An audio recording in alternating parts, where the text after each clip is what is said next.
Rimjim Sparks presents Ekal Bharat Manch 2.0, co-sponsored by Ramram Foundation and Campus.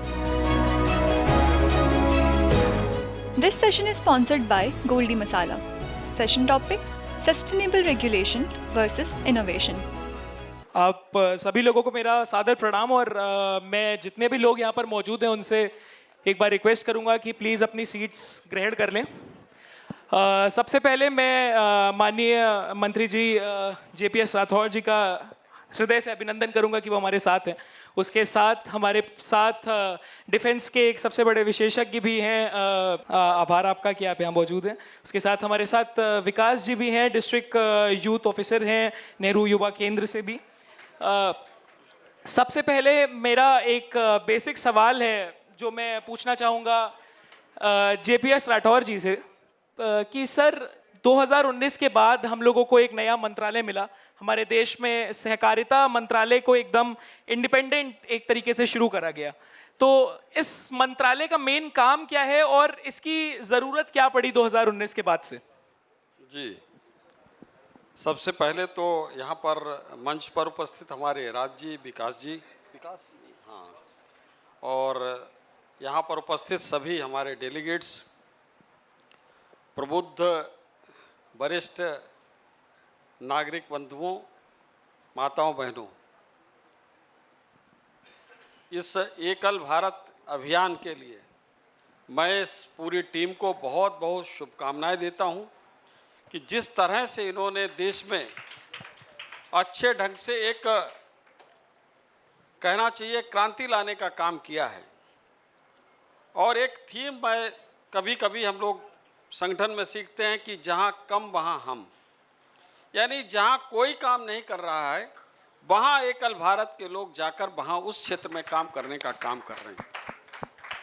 इन्होंने पहले शिक्षा के क्षेत्र में अभी 1,10,000 विद्यालय ऐसे वनवासी सुदूर क्षेत्रों में जहां पर शिक्षा की कोई व्यवस्था नहीं थी, एकल विद्यालय बनाकर शिक्षा की अलग जगाने का काम किया।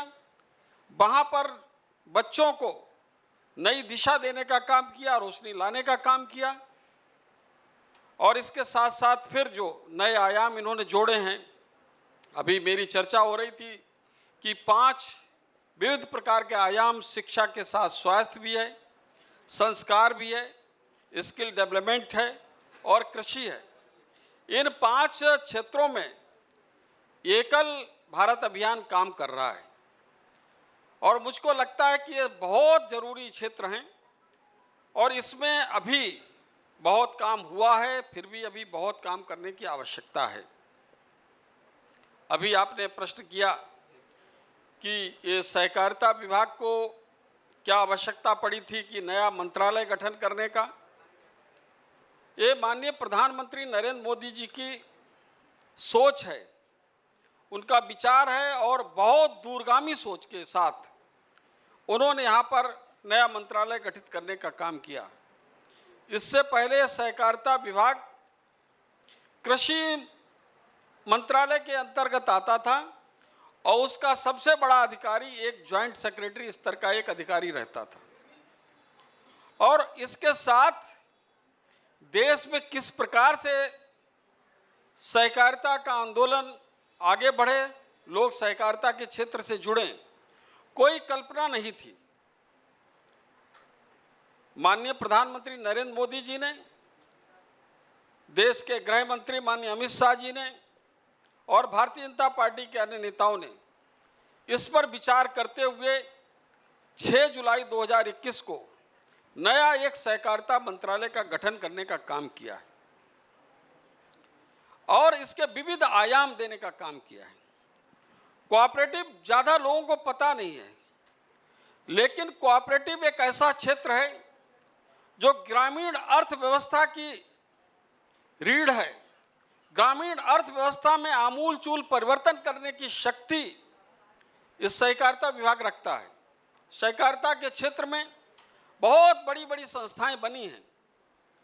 अमूल, जिसका वो आप बहुत से लोग दूध का सुबह सुबह उसकी चाय पिएंगे, दूध का सेवन करते हैं, एक कोऑपरेटिव क्षेत्र की संस्था है और ये हमारी कुछ माताओं बहनों ने इस संस्था को शुरू में बनाने का काम किया है और इसमें मात्र 100 रुपए इकट्ठे करके इस संस्था को शुरू करने का काम किया गया। आज ये 60,000 करोड़ से भी ज़्यादा बड़ी संस्था हो चुकी है। आप सब लोग समझ सकते हैं कि किस तरीके से इसने एक आंदोलन का रूप लिया है। साथ ही साथ एक इफ्को जैसी संस्था है जो भारत के किसानों के लिए कृषि के क्षेत्र में यूरिया है, डीएपी है, फर्टिलाइजर का बनाने का काम, डिस्ट्रीब्यूशन करने का काम, किसानों तक पहुंचाने का काम इफ्को के द्वारा किया जा रहा है। तमाम ऐसी चीजें हैं। सहकारिता का मतलब यह है कि छोटी छोटी पूंजी इकट्ठे करके बड़ी पूंजी बनाओ और उसके बाद जो पूंजीपति कर सकते हैं, बड़े पूंजी निवेश के साथ जो काम हो सकता है, उस छोटी छोटी पूंजी से इकट्ठा करके बड़ा काम कर लो। तो यही इफ्को ने किया है, यही अमूल ने किया है। देश में इसी प्रकार से बहुत से ऐसी सहकारिता क्षेत्र की संस्थाएं हैं जो ऐसे ऐसे काम कर रही हैं। उत्तर प्रदेश में या भारत में सहकारिता के द्वारा कृषि क्षेत्र से जुड़े हुए बहुत से काम होते हैं, जिसमें हम किसानों को यूरिया और डीएपी की उपलब्धता सुनिश्चित करते हैं। अपनी जो पैक्स हैं, हमारी उत्तर प्रदेश में जैसे 7,500 पैक्स हैं, हर ब्लॉक लेवल पर में 7-8 पैक्स हैं और हर न्याय पंचायत स्तर पर एक है। और साथ ही साथ गांव के जो किसान हैं उनको क्रॉप लोन उपलब्ध कराने का काम, उनकी आवश्यकता के अनुसार उनको ऋण देने का काम, ये सब हमारी पैक्स की सोसाइटीज़ के द्वारा किया जा रहा है।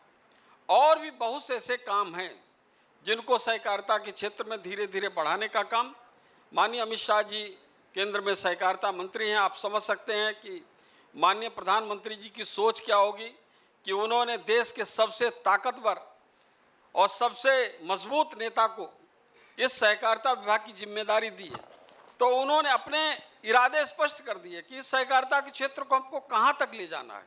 और आज सहकारिता क्षेत्र निश्चित रूप से भारत में दिन रात चौगुना बढ़ रहा है और जिस तरह से इसमें विकास हो रहा है, किसानों को इससे बहुत बड़ा फायदा आगे होने वाला है। बहुत धन्यवाद आपका। जैसा कि आपने बताया कि सहकारिता एक तरीके से ग्रामीण में अर्थव्यवस्था की रीढ़ है, तो मेरा इसी से रिलेटेड एक सवाल ये है कि जो ग्रामीण बैंक हमारे हैं, अभी भी कह सकते हैं कि उत्तर प्रदेश के कई गांव ऐसे हैं जहां पर ग्रामीण बैंक नहीं है। तो इसके स्ट्रक्चराइजेशन के लिए सरकार इस टाइम क्या काम कर रही है और कैसे हर गांव तक एक तरीके से बैंक पहुंच सकती है जल्द से जल्द? अभी जैसे हमने बताया कि माननीय मुख्यमंत्री जी का भी उद्देश्य है कि हर ग्रामीण को उसके डोर स्टेप पर, उसके घर तक बैंकिंग की सुविधा देना चाहिए। इस लक्ष्य के साथ हमारे उत्तर प्रदेश में 50 जिला सहकारी बैंकें काम कर रही हैं और 50 जिला सहकारी बैंकों में से 1260 उनकी ब्रांचेज नीचे ग्रामीण क्षेत्रों में बनी हुई हैं। उनके द्वारा हम ग्रामीणों की आवश्यकता के अनुसार क्रॉप लोन तो देते ही देते हैं, और उसके अतिरिक्त उन्हें किसी प्रकार के लोन की आवश्यकता है, ट्रैक्टर खरीदने के लिए या कृषि यंत्र खरीदने के लिए, या अब तो हमने छूट दे दी है अपना हाउस लोन के लिए भी उनको वहाँ पर सुविधा मिलेगी। और उनको डिपॉजिट करना है तो उसकी भी सुविधा हमने यहाँ पर शुरू की है। और हमने एक अच्छा नेटवर्क बनाने के लिए पिछले साल 1 सितंबर से लेकर 30 सितंबर तक एक महासदस्यता अभियान चलाया था, जिसमें हमने 30 लाख नए किसानों को जोड़ने का काम किया है और हमने एक महीने में 30 लाख नए सदस्य जोड़े और साथ ही साथ 70 करोड़ रुपया भी उन किसानों से शेयर कैपिटल के रूप में इकट्ठा किया गया। छोटा छोटा अमाउंट इकट्ठा हुआ, उनमें से कोई किसान हमसे पूछने नहीं आ रहा है कि 70 करोड़ रुपए इकट्ठे हुए, आप उसका इंटरेस्ट कितना दिया, डिविडेंड क्या दिया, कुछ नहीं पूछने आ रहा है। तो इस तरीके से हमने छोटी छोटी पूंजी इकट्ठी करके बड़ी पूंजी एक बना दी। उत्तर प्रदेश में दुर्भाग्य से जब से मैं अभी योगी 2 में मैं सहकारिता का जिम्मेदारी मुझे मिली है, और उससे पूर्व में भी बहुत बुरी स्थिति में सहकारिता विभाग था। पूर्व की सरकारों में इसको एक तरीके से भ्रष्टाचार और लूट का अड्डा बना रखा था। बहुत ही ज़्यादा अनियमितताएं थीं, और इन वित्तीय अनियमितताओं और अनुशासनहीनता के कारण प्रदेश में 50 जिला सहकारी बैंकों में से 16 जिला सहकारी bank reserve bank of India ने उनका लाइसेंस छीन लिया था और उनको बंद करने का काम किया था। जब मैंने इस जिम्मेदारी को संभाला और उसके बाद माननीय मुख्यमंत्री जी के मार्गदर्शन में काम करना शुरू किया, तो उनकी लाइसेंस की बहाली कराई, और जो किसान जिनका पैसा बैंक पर था उन सभी किसानों का पैसा देना सुनिश्चित हुआ। और मुझे आज ये बताते हुए बड़ी प्रसन्नता हो रही, हर्ष हो रहा है कि इन 2 सालों में ही उन 16 जिला सहकारी बैंकों में से 14 जिला सहकारी बैंकों ने काम नहीं करना, प्रॉफिट बनाने का काम किया। ये बहुत बड़ी उपलब्धि है कि किस तरीके से किसानों को उनका पैसा वापस हो रहा है और बैंकें यहाँ पर काम कर रही हैं। बिल्कुल सही कहा आपने।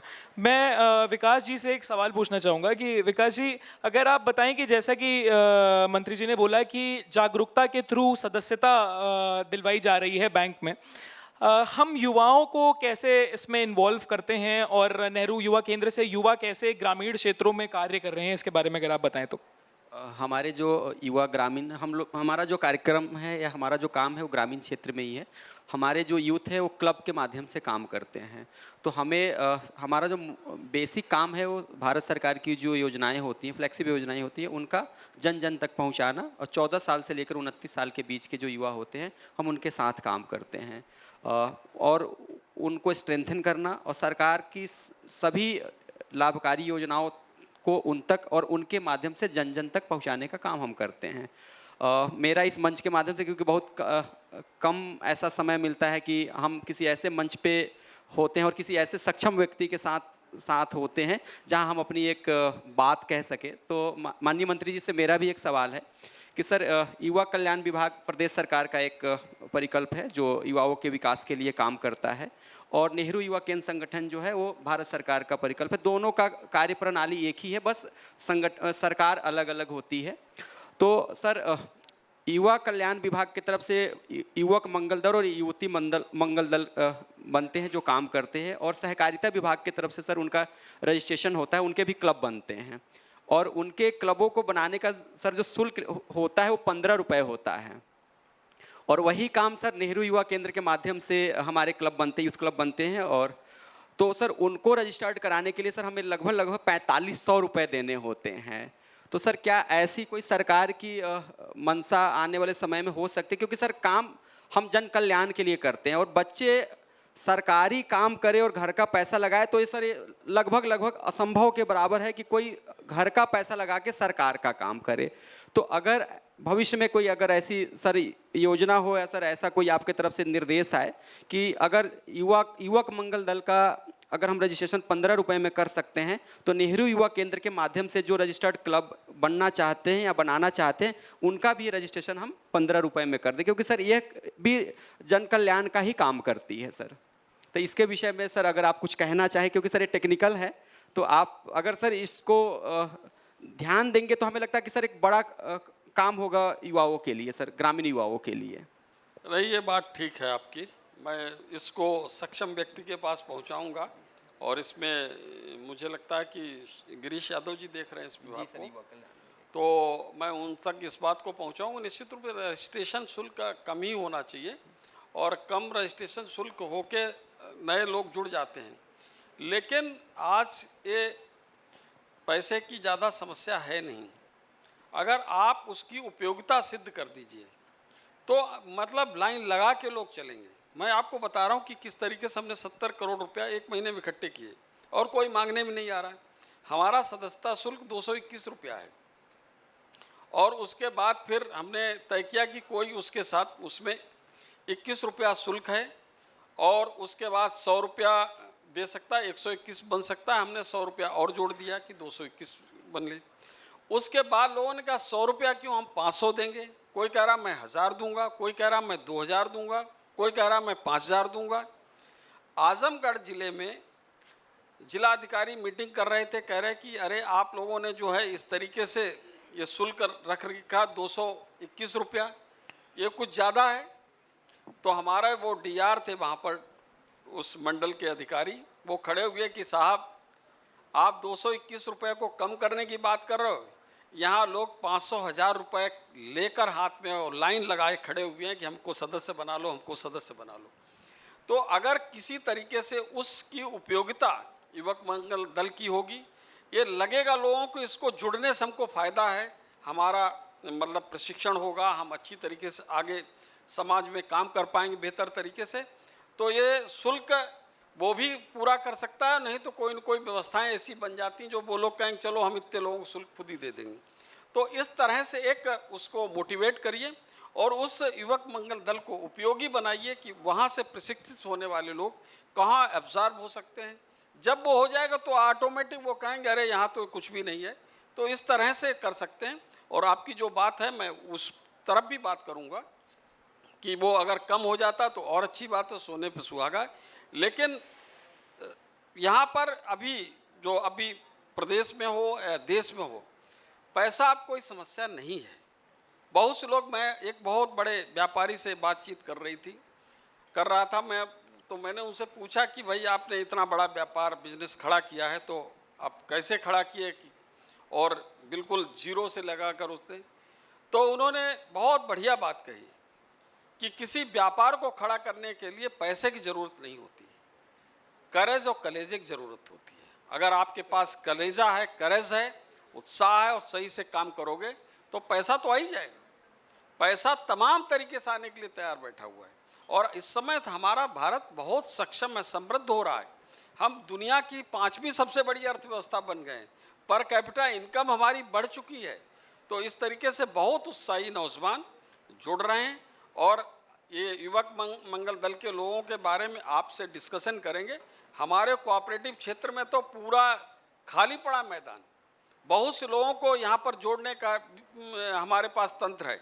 हमने ये 7,500 पैक्स हैं, इसका सबका चुनाव कराया, उसमें 11 सदस्यीय कमेटी है, उनमें सब लोगों को हमने अध्यक्ष, उपाध्यक्ष और संचालक बनाने का काम किया। फिर हमारा ब्लॉक लेवल पर है, तहसील लेवल पर है, डिस्ट्रिक्ट लेवल पे हैं, जिला सहकारी बैंक हैं, कंज्यूमर फोरम है, DCDF हैं और प्रदेश एपेक्स बॉडीज़ हैं। तो तमाम नौजवानों के लिए यहाँ भी बहुत गुंजाइश है। अगर वो लोग इधर आते हैं और कुछ समय के लिए समय देना चाहते हैं, संघर्ष करना चाहते हैं, तो एक बहुत बढ़िया प्लेटफॉर्म सहकारिता के माध्यम से भी उनको दिया जा सकता है। धन्यवाद सर। बहुत आभार आपका सर। मैं जैसे इस टाइम हम लोग देख रहे हैं कि डिजिटलाइजेशन का दौर है, हर जगह डिजिटल हो चुका है, सारी चीज़ें डिजिटल हो रही हैं। तो मेरा एक सवाल था कि क्या हम लोग इसके लिए भी कोई प्रयास कर रहे हैं कि जो ग्रामीण बैंकें हैं, जो लोग इससे जुड़ रहे हैं, जो ग्रामीण जुड़ रहे हैं, उनके साथ जो डिजिटल फ्रॉड्स हो रहे हैं बैंक के थ्रू, हर दिन एक नई खबर सुनने में आ जाती है कि ऐसा फ्रॉड हुआ, कॉल पे हुआ, इसके लिए हम लोग क्या कार्य कर रहे हैं अगर इसके बारे में, या फिर कोई योजना हो जिससे जो हमारे यूथ बैठे हुए हैं वो कनेक्ट हो सकें, तो आप प्लीज़ इसके बारे में अवेयर करें हमें। बहुत ही अच्छा प्रश्न किया, सामयिक प्रश्न किया आपने। मैं बताऊं कि अभी हमारे पूरे देश में बहुत सी समितियां हैं, उसमें उत्तर प्रदेश में 7,500 समितियां, पैक्स जिनको कहते हैं, प्राइमरी एग्रीकल्चर कोऑपरेटिव सोसाइटीज़, जिसके माध्यम से हम लोन वगैरह डिस्पर्स करते हैं, उसके ऊपर DC भी है। तो उन सभी पैक्स का कंप्यूटराइजेशन का निर्णय माननीय अमित शाह जी ने जैसे ही वो बने मंत्री, तुरंत ही कर दिया। केंद्र सरकार ने पैसा दे दिया। आज पूरे प्रदेश के सभी जो पैक्स हैं उनका कंप्यूटराइजेशन हो रहा है। हमारी सभी बैंकों का कंप्यूटराइजेशन कार्य पूर्ण हो चुका है। उनको CBS से जोड़ा जा रहा है, इंटरनेट बैंकिंग से जोड़ा जा रहा है, मोबाइल बैंकिंग से जोड़ा जा रहा है और बेहतर से बेहतर सॉफ्टवेयर पे विचार चल रहा है कि हम अभी उस पर हैं कि हम किसका सॉफ्टवेयर लें। मतलब अभी जो सॉफ्टवेयर है उतना अच्छा नहीं काम कर रहा है, तो उस पर शिफ्ट होकर हम, ताकि मोबाइल बैंकिंग की सुविधा हम ग्रामीण क्षेत्रों में बहुत सुलभ तरीके से उपलब्ध करा सकें। और एक बहुत बढ़िया बात माननीय अमित शाह जी ने कही अपने भाषण में, उन्होंने कि कंप्यूटराइजेशन हर मर्ज की दवा है। इसके माध्यम से पारदर्शिता भी आएगी और भ्रष्टाचार भी रुकेगा।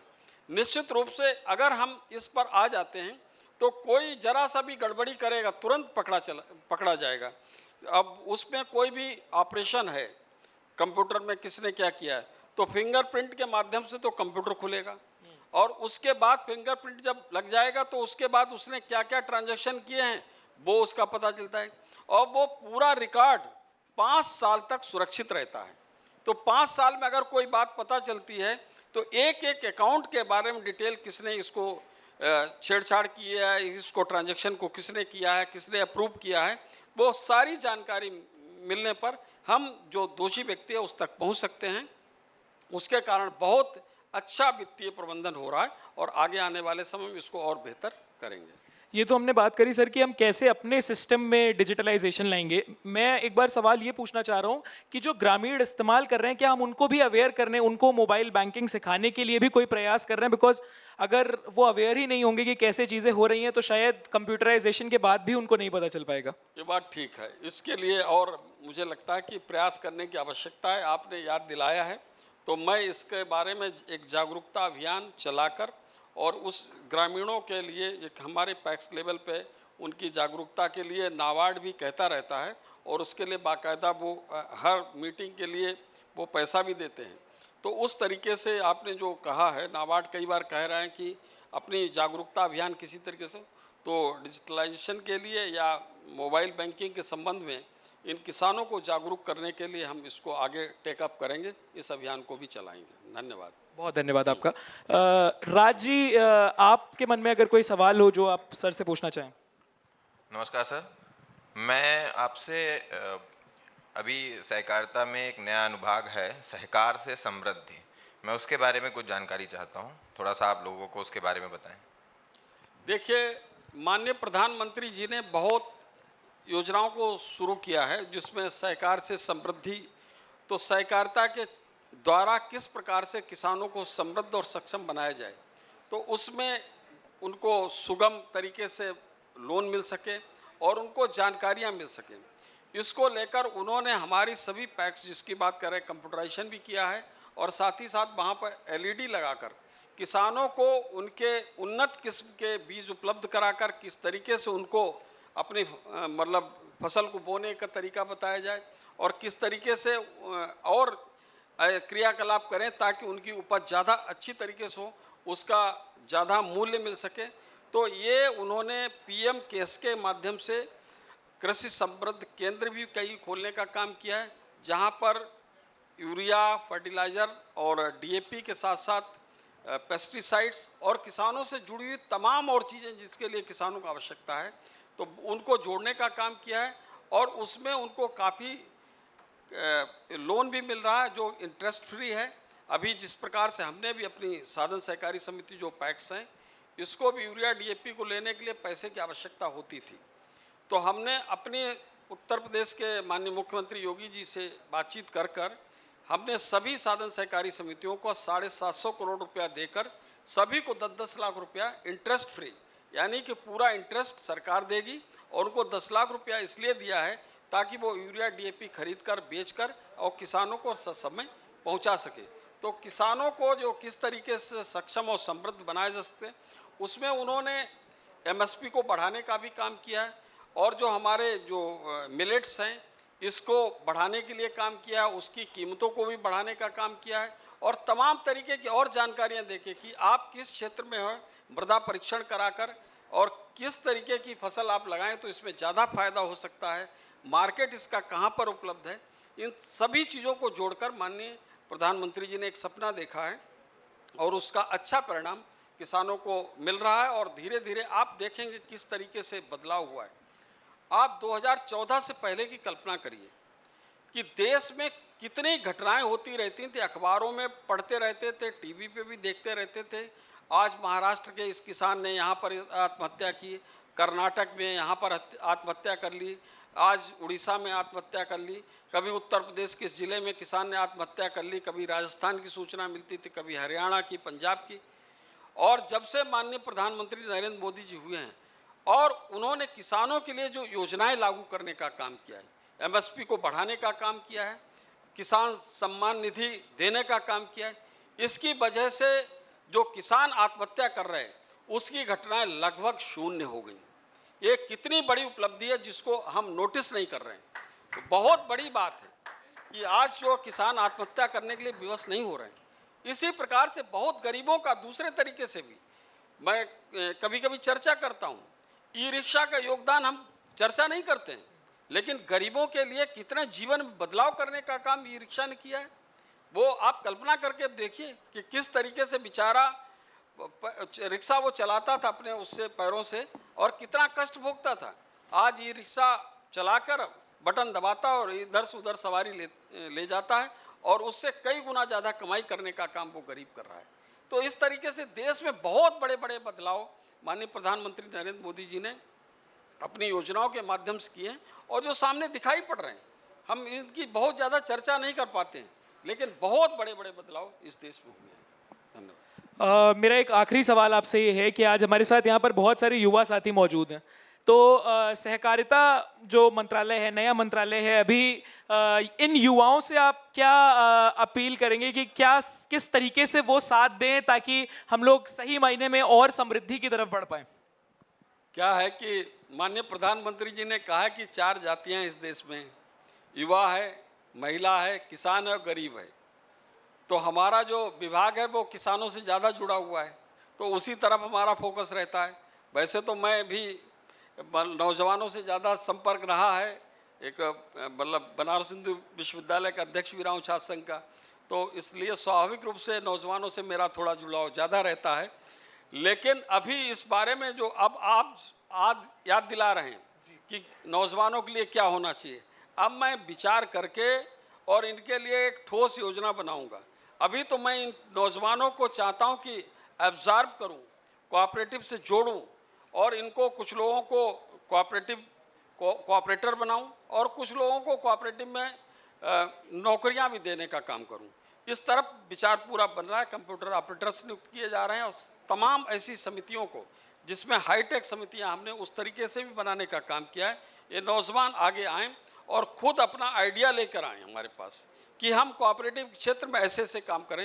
ये बहुत बृहद क्षेत्र है और अभी मुझे भी जब मैं मंत्री बना था, मैं सच कहूँ कि मुझे भी कोऑपरेटिव के बारे में कोई जानकारी नहीं थी। माननीय अमित शाह जी ने सीधे ही बैठा दिया यहाँ पर। जब मैंने पूछा, यहाँ पर संगठन मंत्री माननीय बंसल जी थे, मैंने कहा कि ये कौन सा विभाग दे दिया, मुझे तो पता नहीं, मैं पढ़ा लिखा आदमी था, तो मुझे एजुकेशन दे देते, इंडस्ट्री दे देते तो मैं कर लेता कुछ काम। तो कहा नहीं, उन्होंने ही बनाया है माननीय अमित शाह जी ने। तो लेकिन अब मुझे बहुत आनंद आ रहा है इसमें, जिस तरीके से नए नए लोगों को जोड़कर आज उत्तर प्रदेश में भारतीय जनता पार्टी के लगभग 90,000 कार्यकर्ताओं को इस विभाग में हमने समायोजित करने का काम किया है, जिसमें हमारे अधिकतर युवा साथी हैं जो कहीं न कहीं अध्यक्ष हैं, उपाध्यक्ष हैं या संचालक डायरेक्टर हैं। तो इस तरीके से युवाओं की ऊर्जा को और अच्छी तरीके से चैनलाइज करने के लिए हम इसकी भी योजना आगे बनाएंगे। सर, शायद मैं अपना क्वेश्चन समझा नहीं पाया। मेरा कहने का मकसद ये था कि ये जो युवा बैठे हुए हैं, ये कैसे योजनाओं में मिल के साथ कर सकते हैं, बिकॉज ज़्यादातर लोग ग्रामीण क्षेत्रों में काम कर रहे हैं, वो कैसे लोगों को अवेयर कर सकते हैं वहाँ पे, इसके बारे में अगर आप कुछ बताना चाहें, आप एक अपील करना चाहें इन लोगों से। बिल्कुल, ये है कि मैंने आपका ही जवाब दिया है, मैंने उस तरीके से सोचा नहीं था। आज मैं सोच रहा हूँ, लेकिन हमारे निचले स्तर पर भी कोई अपनी, ये लोग एक योजना बनाए कि हम कोऑपरेटिव क्षेत्र की कोई एक सोसाइटी बना सकते हैं। जैसे अभी कई बार ये प्याज की क्राइसिस हो जाती है। आखिर प्याज की क्यों क्राइसिस हो जाती? प्याज ऐसी कौन सी चीज़ है जो पैदा नहीं होती? उत्तर प्रदेश का कोई ऐसा जिला नहीं जहाँ प्याज नहीं पैदा हो सकता है, कोई ऐसी जमीन नहीं जहाँ प्याज नहीं पैदा हो सकता है, फिर भी प्याज की क्राइसिस हो जाती है। तो क्या हमारे युवा कोई ऐसी सोसाइटी कोऑपरेटिव बना सकते हैं जो कि प्याज को आगे उगाने के लिए और उसका भंडारण करने के लिए, उसका बिक्री करने के लिए एक मार्केटिंग का एक तरीका निकाल सकते हैं? बुलंदशहर में गाजर बहुत ज़्यादा पैदा होती है, तो मैंने वहाँ के युवाओं को कहा कि एक गाजर को लेकर एक सोसाइटी बनाइए, जो कि गाजर पूरे देश में वहाँ से जाती है। तो गाजर का जो है वो वहाँ पर करते हैं लोग, तो तमाम होटल हैं, रेस्टोरेंट्स हैं, तमाम लोगों को गाजर जानी है, तो उसको भी एक कोऑपरेटिव सोसाइटी बना के करते हैं। तो जिस तरीके से दूध के लिए उन अमूल ने सोसाइटी बनाई है, तमाम अन्य प्रोडक्ट्स के लिए सेल्फ हेल्प ग्रुप बहुत से प्रोडक्ट्स बनाते हैं, तो उनको खरीद कर और उनका सही मार्केटिंग करने के लिए योजना बनाकर एक मार्केटिंग की सोसाइटी बना सकते हैं। ये तमाम ऐसी चीज़ें हैं जिनके माध्यम से हमारे युवा इसमें जुड़ सकते हैं। सेल्फ ग्रुप के जो बनाए हुए प्रोडक्ट्स, उनकी मार्केटिंग का कोई पोर्टल डेवलप करके और उनको सही स्थान पर पहुंचाकर, इससे इनका भी फायदा होगा और जो हमारे युवा ODOP में या फिर सेल्फ हेल्प ग्रुप में हमारी माताएं बहनें कुछ प्रोडक्ट बना रही, उनको अच्छी कीमत भी मिल जाएगी। तो तमाम ऐसे तरीके हैं जिसके माध्यम से कोऑपरेटिव से जुड़कर कोऑपरेटिव सोसाइटीज़ बनाकर उनका रजिस्ट्रेशन बहुत आसान है। यहाँ पर DR सेंट्रल हैं, वहाँ पर रजिस्ट्रेशन होकर आप अपने हिसाब से अपने लोगों को जोड़कर काम कर सकते हैं। और साथ ही साथ इसमें इनकम टैक्स में बहुत छूट रहती है और बहुत सी और सुविधाएं भी बैंक से मिल सकती हैं। तो हमारे नौजवान इस तरफ बढ़ेंगे तो मुझे लगता है कि कोऑपरेटिव क्षेत्र के लिए बड़ा योगदान होगा और उनके जीवन में भी बहुत बड़ा बदलाव आएगा। बहुत बहुत धन्यवाद सर, बहुत आभार आपका, आप हमारे साथ जुड़े और हमें इतना समय दिया। और हम चाहेंगे कि आगे चल के हम और अच्छे से काम कर पाएं और सही मायने में सहकार से समृद्धि तक लेके जा पाएं। धन्यवाद सर। धन्यवाद। मंत्री जी नमस्कार, आपसे एक क्वेश्चन, मैंने चाइना विजिट किया था, प्लीज़ बैठें एक बार। मैंने चाइना विजिट किया था, वहाँ पे गवर्नमेंट कोऑपरेटिव्स कैसे बनाती है। मैं एक शाओडांग प्रोविंस के अंदर वहाँ गया, जिंजर सिटी में। वहाँ उन्होंने क्या किया, पूरे विलेज को इकट्ठा किया। विलेज की जितनी ज़मीन थी, उन्होंने सपोज टमाटर उगाना है तो टमाटर के लिए सबको इकट्ठा किया और वहाँ ऑटोमेशंस दे दिया पूरा सिस्टम्स, और उन्हीं के खेत के लास्ट में युवाओं के लिए इंडस्ट्री लगा दी। तो मैं उस स्टडी ये करने गया था कि उन्होंने रेट इतने डाउन कैसे कर रखे हैं। उनकी वहाँ सारी लेबर महंगी है, सिस्टम महंगे हैं, तो लेकिन प्रोडक्ट सस्ता है, उसका क्या कारण है।